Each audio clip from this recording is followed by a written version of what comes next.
Let's bring in BlueStack Strategies founder and principal, Maura Gillespie, a former advisor, by the way, to House Speaker John Boehner, of course, giving us a little insight into just how challenging it can be for a speaker, and in this case, a new speaker, to kind of herd things together, count the votes. I want to get your thoughts on that. A couple of Republicans joined the Democrats. It ends up here with a loss of votes. They've got one more chance when Representative Scalise comes back. They'd have to do it early next week. There's a special election. Man, things are tight. Your thoughts on how Mike Johnson is doing as he tries to kind of get his feet under it? I think obviously last week was pretty rough for Speaker Johnson, and that's largely attributed to the fact that he has a very junior staff surrounding him.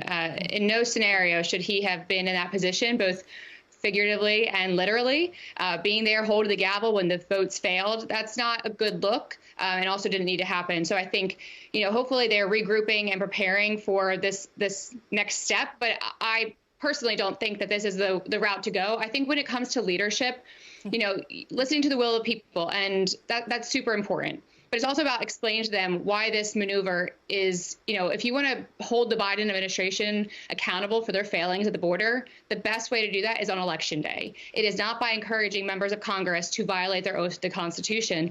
And by setting a dangerous precedent like this, lack of true reasoning for impeachment, that's going to have implications on Republicans, Democrats in the future of this country. So it's something to think more thoughtfully about.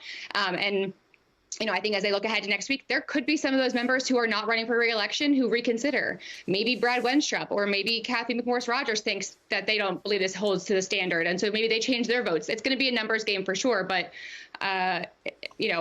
I do believe that there are going to be some people who are wavering. Yeah, let's go ahead and just take a quick look at the numbers so people understand what we're talking about. Super tight margin there, the balance of power. Republicans just have a tiny little bit of an edge here. So it's really tight. And as you mentioned, Election Day is going to be a big factor in that and can make things even more challenging. But there are a few Republicans that have announced now that they are not going to be running. You mentioned there Cathy McMorris Rodgers, Brad Wenstrup, and also Mike Gallagher making that new announcement. He is a young man, so he could have had potentially a long future there in the GOP.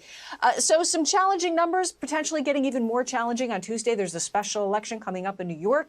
That was the seat held by George Santos. Now potentially a very tight race. The Republicans are hoping to hold that seat.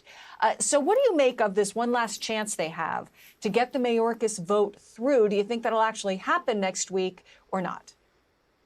I think it's going to be really tight. Obviously you mentioned Steve Scalise is coming back next week. So this really does become their only option.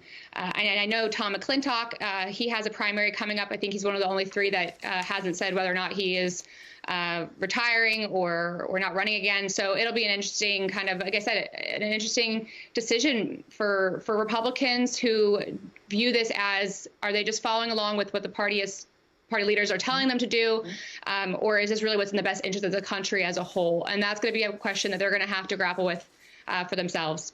There's an interesting headline in Politico. Republicans are blaming their back-to-back failures on impeaching Alejandro Mayorkas and Israel aid on their slim majority, not on Mike Johnson. But this from Representative Thomas Massie, Republican of Kentucky, on X. He just made this post this week. The getting rid of Speaker McCarthy has officially turned into an unmitigated disaster. That he complains that the work on the separate bills has ceased, that spending reductions, talks about warrantless spying, but also our majority has shrunk. Your thoughts on kind of those two angles of this moving forward? Well, one, as somebody who worked for Speaker John Boehner and for who many people are constantly telling him and members of our, Boehnerland team how much they miss him and wish that he was still Speaker, I do find it interesting that people always find the grass is not always green on the other side.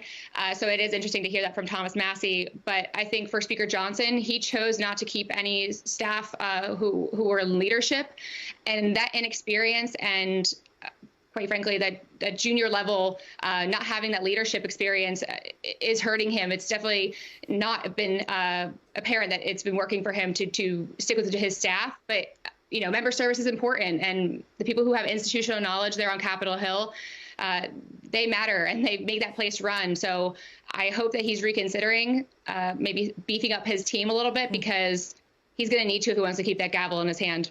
All right, Maura Gillespie, thank you so much for giving us your insights on this Saturday afternoon. Appreciate it. Thanks for joining us.